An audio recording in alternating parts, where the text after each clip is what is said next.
Merci beaucoup Jean-Paul Ndour. Vous l'avez dit, c'est donc Baydy Niang qui est notre invité ce soir, directeur général du Fonds de solidarité nationale. Bonsoir Mouché Niang. Bonsoir Macoumba. Alors, il y a des ex-détenus qui ont décidé de manifester devant le siège du ministère de la Famille et des Solidarités pour réclamer l'argent que le gouvernement leur avait promis. Quel est l'état des lieux? Qu'est-ce que votre direction, en l'occurrence, a fait jusqu'ici?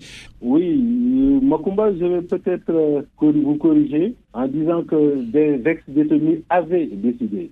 Ils n'ont pas décidé parce que c'est maintenant quasiment réglé. Ceux qui avaient décidé de faire un concert de casserole, après discussion avec les autorités du ministère de la Famille et des Solidarités, ont décidé de revenir sur le projet d'organiser un concert de casserole au niveau de Dakar. Et pourquoi? Je pense que ce qui a été à l'origine de cette décision relève plus de l'incompréhension que d'autres choses. Et après la discussion qu'on a eue hier avec les représentants des ex-détenus qui s'est poursuivie aujourd'hui, on a eu la chance ou bien l'insigne honneur de les recevoir dans les locaux pour discuter avec eux du problème des paiements. Donc, quand on a discuté, on s'est entendu sur l'essentiel.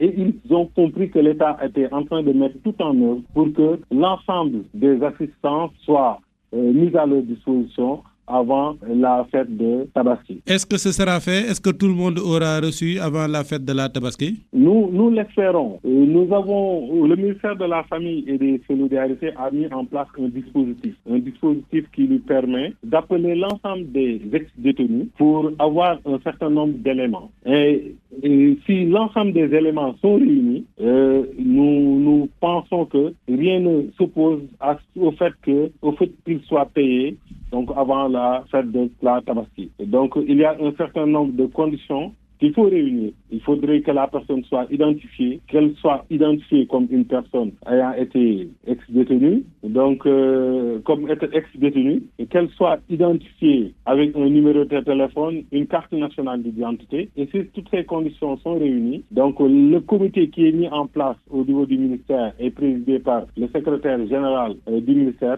transmet le dossier au Fonds de solidarité nationale qui prendra les dispositions pour pouvoir procéder au transfert financier au profit des ayants droit. Alors, pour avoir plus de lisibilité dans votre action, il y avait les prises en charge, il y avait les appuis également, il y a ensuite l'assistance. Est-ce que vous pouvez nous expliquer chaque fonds, comment ça a marché et à combien il était estimé? Oui, pour ce qui concerne le Fonds de solidarité nationale, nous avons essentiellement en charge la gestion de l'assistance aux ex-détenus.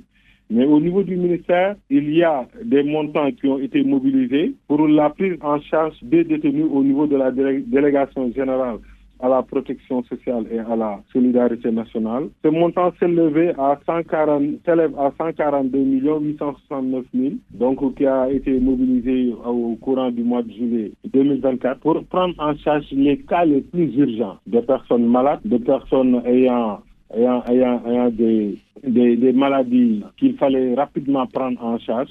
Donc, on a pu les prendre en charge. Ensuite de ces prises en charge, des transferts financiers, un premier lot de transferts financiers a été fait au profit de 688 ex-détenus. Donc, c'est des montants assez importants, donc qui avaient été mobilisés à l'occasion de la loi de finances rectificative de 2024. Donc, ces 688 millions-là font partie des 5 milliards que le gouvernement avait annoncé par la suite. Oui, le gouvernement avait annoncé 5 milliards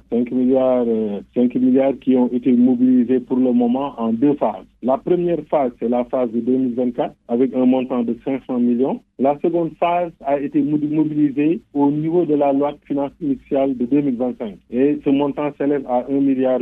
Donc sur ces 1,8 milliard, le Fonds de solidarité nationale gère les 800 millions qui doivent servir au transfert financier au profit des ex-détenus. Ces transferts financiers ont débuté depuis hier où nous avons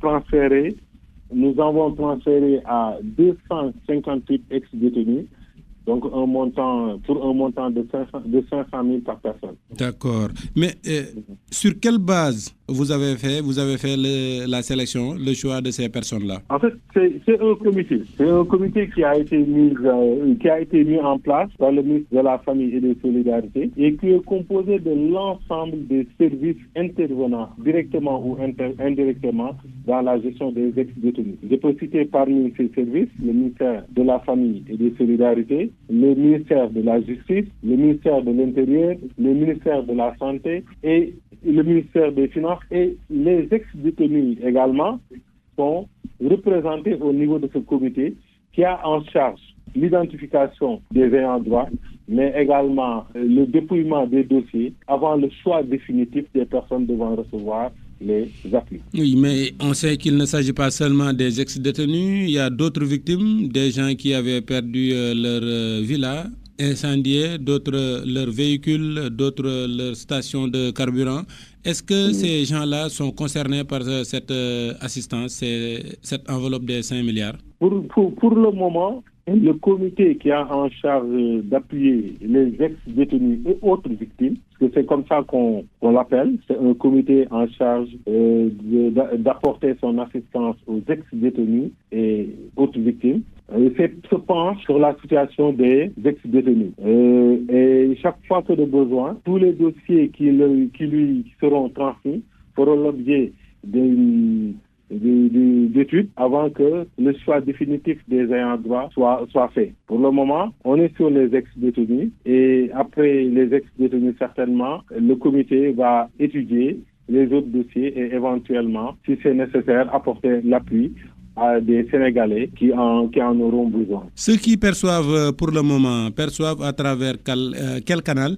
Des chèques, des virements, des transferts via les Orange Money ou Wave? Le Trésor public sénégalais a mis en place un système de paiement électronique que l'on appelle e-paiement, qui permet aux services de pouvoir effectuer le transfert au profit donc des ex-détenus sans pour autant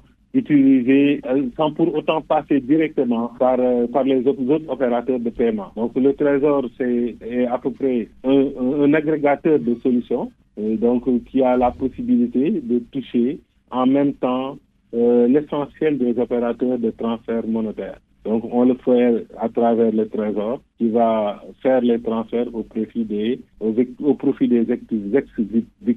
ex-détenus. Donc sur l'enveloppe globale de 5 milliards, combien ira aux ex-détenus? Pour le moment, il y a eu 800 millions qui sont mobilisés au niveau du Fonds de solidarité nationale pour prendre en charge une partie des ex-détenus. Étant entendu que avant que le Fonds de solidarité nationale n'intervienne dans la prise en charge, le ministère a eu à faire un transfert à 688 détenus. Et le calcul est vite fait, 688 multiplié par 500 pour les transferts effectués par le ministère de la Famille et des Solidarités. Donc pour le moment, 158 ont reçu des transferts par le biais du Fonds de solidarité nationale et nous allons continuer pour pouvoir prendre en charge la totalité des ex-détenus qui sont actuellement, dont les dossiers sont en instance de traitement au niveau des services du ministère de la Famille et des Solidarités. On parle du FSN, le Fonds de solidarité nationale, que pour ce qui concerne le plus généralement,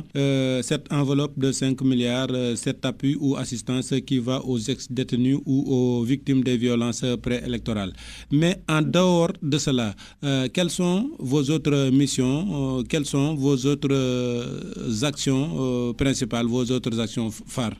Oui, le Fonds de solidarité nationale a été créé en 2021 et a pour mission d'apporter une réponse immédiate et appropriée aux situations de crise et d'urgence concernant les personnes en situation de détresse, les sinistrés et les déplacés. On peut dire que chaque fois qu'il y a un choc, inondation, sécheresse, incendie, le Fonds de solidarité nationale intervient. Il intervient également pour prendre en charge les personnes défavorisées, les personnes vulnérables qui ont besoin de l'appui de l'État à travers des transferts financiers, mais également en travers des prises en charge médicales. Donc, le Fonds de solidarité nationale a une mission assez large, qui concerne, comme je l'ai dit, les chocs, mais également une assistance courante pour la prise en charge médicale, mais également une prise en charge sociale. Pour le moment, si on contextualise notre intervention, le Fonds de solidarité est en train de mettre en place un programme Tabaski qui va permettre d'appuyer un nombre important de Sénégalais qui sont dans le besoin et qui ont besoin de l'appui de l'État du Sénégal pour pouvoir passer la Tabaski dans de meilleures conditions. Vous disposez d'une enveloppe de combien pour la Tabaski et comment se fera le choix? Donc le choix se fera à travers le service déconcentré de l'État. Nous avons choisi de toucher la totalité des 558 communes du Sénégal. Donc nous allons travailler en relation avec les autorités déconcentrées qui, en relation avec les services de l'action sociale, et éventuellement si les services des collectivités territoriales vont identifier les ménages vulnérables et nous transmettre des listes que l'on va prendre en charge. Le Premier ministre demandait à ce que les instruments publics d'assistance aux groupes vulnérables soient déployés pour permettre aux Sénégalais de pouvoir fêter la Tabaski dans la plus grande dignité. Merci beaucoup. Et nous sommes dans cette optique en apportant l'appui de l'État aux Sénégalais les plus vulnérables, quel que soit le lieu où ils se trouvent au niveau du territoire sénégalais. Merci beaucoup, Baydy Niang, directeur général du Fonds de solidarité nationale. Merci beaucoup, Macoumba. Il était notre invité ce soir. Jean-Paul Ndour, je vous rends la parole.